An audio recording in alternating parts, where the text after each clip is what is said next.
하나님께서 주신 축복 때문에 아브라함과 롯의 목자들 사이에 분쟁이 일어났습니다.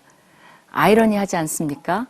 교회의 역사도 보면요, 하나님이 물질적 축복을 주셨을 때 어떤 선택을 하느냐가 커다란 차이를 만들어냅니다.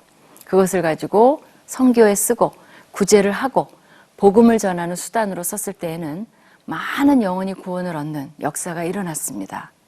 그런 물질적인 후원으로 감리교 선교사 아펜젤러와 장로교 선교사 언더우드도 1885년 4월 5일 부활절에 우리나라의 선교사로 들어와서 우리나라 선교 역사에 많은 공헌을 한 것입니다. 그러나 그 물질을 가지고 교회를 치장하고 권력을 유지하고 하나님이 기뻐하시지 않는 일에 골몰할 때에는 종교개혁도 일어났고 또 교회가 빛과 소금의 역할을 제대로 못하는 그런 일들이 일어났습니다. 다시 한번 선택이 얼마나 중요한가를 보여줍니다. 물질은 중립적이에요. 그것이 인생의 목표가 돼버리거나 거기에 대한 탐욕이 문제인 것입니다. 아브라함과 롯 사이에서도 상당히 긴장감이 돌았던 것 같아요. 아브라함이 드디어 주도권을 잡고 이렇게 말합니다. 우리는 한 친족이 아니냐.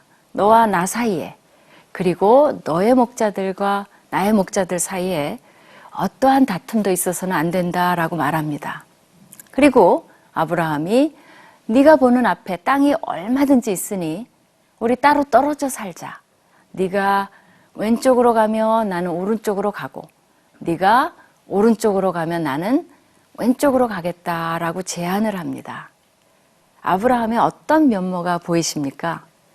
동양적인 사고방식으로 보면 당연히 아브라함이 먼저 골라야 합니다. 연장자가 고를 권리가 있죠. 그의 관대함이 엿보입니다. 제가 어린 시절에요, 라면 선전이 있었어요. 두 유명한 코미디언 분들이 나와서요, 라면 한 그릇을 넣고 형님 먼저, 아우 먼저, 형님 먼저, 아우 먼저 그걸 계속하다가 마지막에 에이 그럼 아우 먼저 하고 아우가 라면을 차지하는 그런 장면이 나옵니다. 여기에서도 롯이 형님 먼저 하는 것이 예의인데 롯은 자신이 먼저 좋은 곳을 고릅니다. 이제까지 롯은 아브라함을 따라다녔다면 이제부터 그는 자신의 인생에 중대한 선택을 하게 됩니다. 롯은 어떤 선택을 했을까요? 한국 분들은 부동산을 좋아하시니까 잘 고르실 것이라고 생각이 들어요. 롯도 나름대로 열심히 골랐습니다. 그의 부동산 고르는 솜씨도 만만치 않았습니다. 그러나 문제가 있었어요.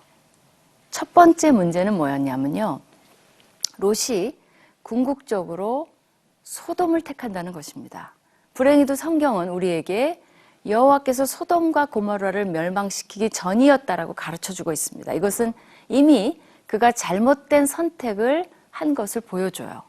그렇다면 왜 롯은 이렇게 잘못된 선택을 한 것일까요? 이제 두 번째 그의 그런 질문이 뭐냐면 롯의 부동산을 고르는 기준이 문제였다는 것입니다. 롯은 어떤 기준으로 골랐냐면 여호와의 동산 같고 이집트 땅과 같은 곳을 골랐다고 했습니다. 이미 여호와의 동산, 에덴 동산은 누구도 들어갈 수 없습니다. 그러므로 여호와의 진짜 동산은 없죠. 즉 짝퉁 에덴을 롯은 고른 것입니다.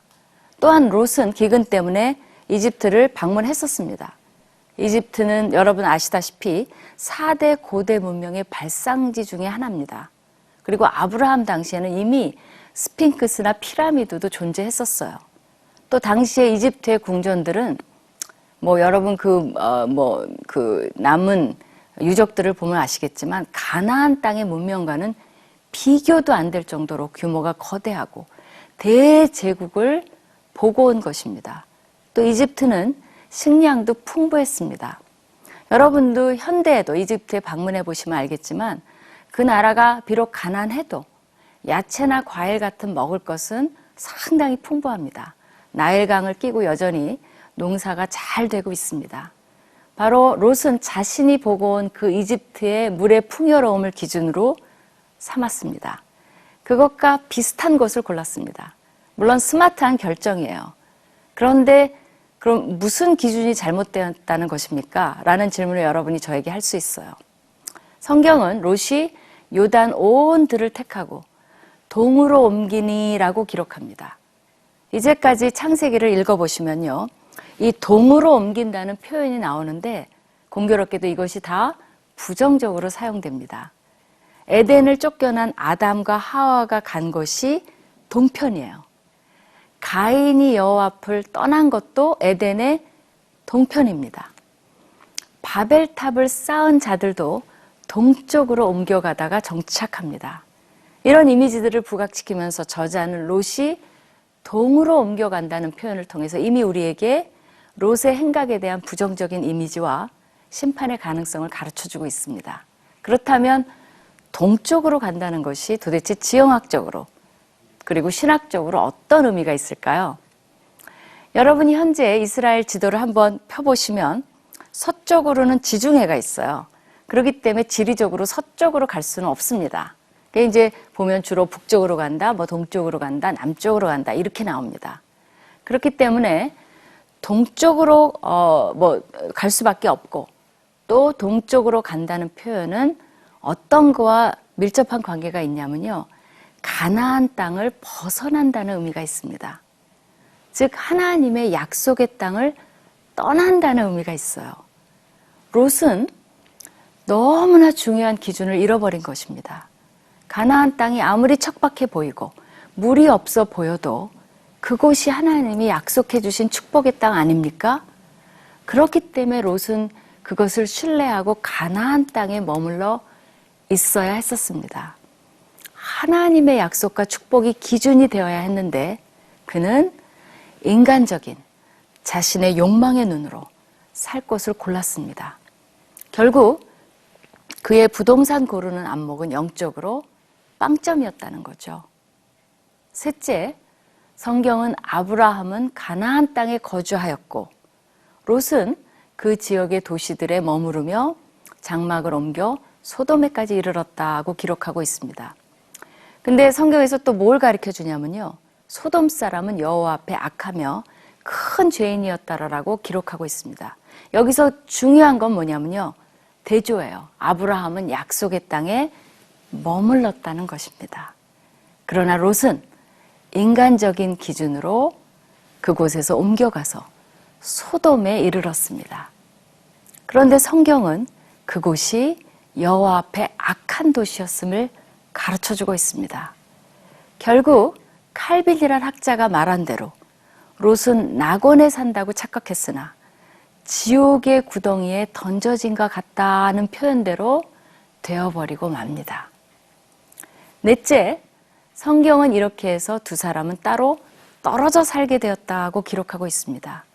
롯의 불행은 아브라함과 분리된 것입니다. 아브라함이 복의 근원이라는 하나님의 말씀을 기억한다면 롯은 아브라함과 함께 있을 때 복을 누릴 수 있습니다. 롯의 실수는요, 하나님의 말씀과 약속에 근거한 선택이 아닌 인간적인 욕구와 안목을 기준으로 자신의 일생의 중요한 선택을 해버리고 말았다는 것입니다. 그 선택의 대가는 무엇일까요? 이미 성경은 소돔에 대해 많은 것을 암시했습니다. 롯은 거룩한 도시가 아닌 하나님의 기준에 이미 죄인들이라고 낙인 찍힌 그 도시로 그곳이 낙원인 줄 알고 또 앞으로 부동산 가격이 오를 줄 알고 착각하고 이사를 했습니다. 그러한 선택을 하고 말았습니다.